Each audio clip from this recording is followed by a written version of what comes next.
আসসালামু আলাইকুম। Hello everyone. Welcome করছি একটি নতুন ব্লগে। আজ হচ্ছে ১০ মুহররম।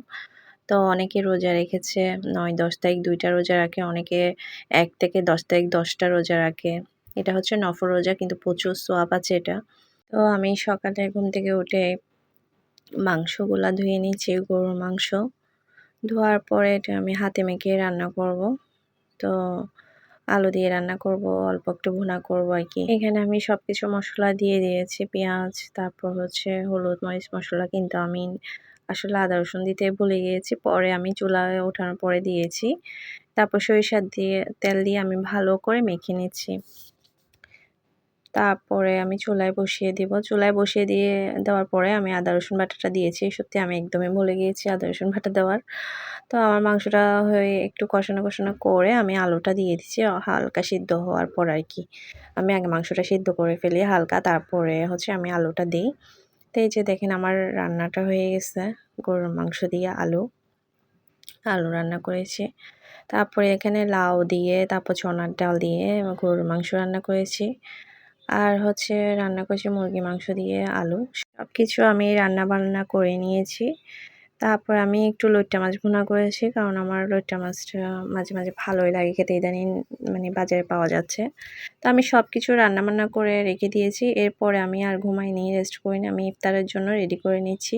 চিকেন ফ্রাই করার জন্য মানে চিকেনটা মেরিনেট করে রেখেছি। এরপর আমি চিকেনটা ফ্রাই করে নিচ্ছি। ২ রকমের, একটা মুরগির বুকের মাংসটা মানে আগে ফ্রাই করে নিচ্ছি যেহেতু আমার ছেলে খাবে। তো এই যে আমি চিকেনটাও করে নিয়েছি। এগুলা হচ্ছে বুকের মাংস। ওগুলো আলাদা ফ্রাই করে নিচ্ছি। তো আমার ফ্রাইগুলা হয়ে গেছে। এগুলো আমার ছেলেকে দিব। ও কিন্তু হাড্ডিওয়ালাগুলা পছন্দ করে না। তো আমাদের জন্য হাড্ডির মাংসগুলা বেশি পছন্দ আমার মেয়ের আমার। তো আমি ভেজে নিচ্ছি। লাল করে ভেজে নিয়েছি। আমার মেয়েও পছন্দ করেছে চিকেন ফ্রাইটা।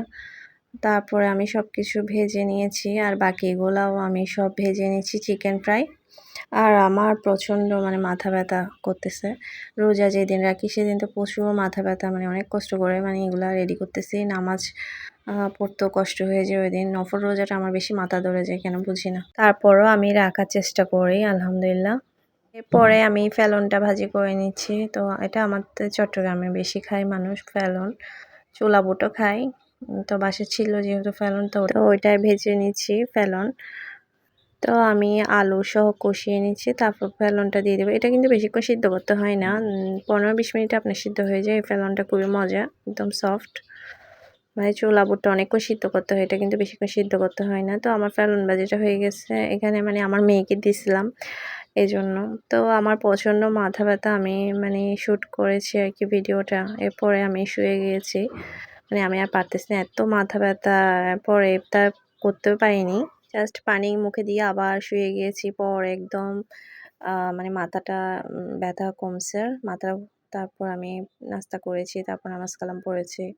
এই আরকি। তো আল্লাহ যেন আমাদের দোয়াগুলা কবুল করে, আমাদের নামাজ কবুল করে এবং আমাদের রোজা কবুল করে। আল্লাহ যেন মুহররম রসুলে আমাদের গুনাহ ক্ষমা করে দেয়। আজকে আমার ব্লগটা শেষ করছি। তো আপনারা সবাই ভালো থাকবেন, সুস্থ থাকবেন।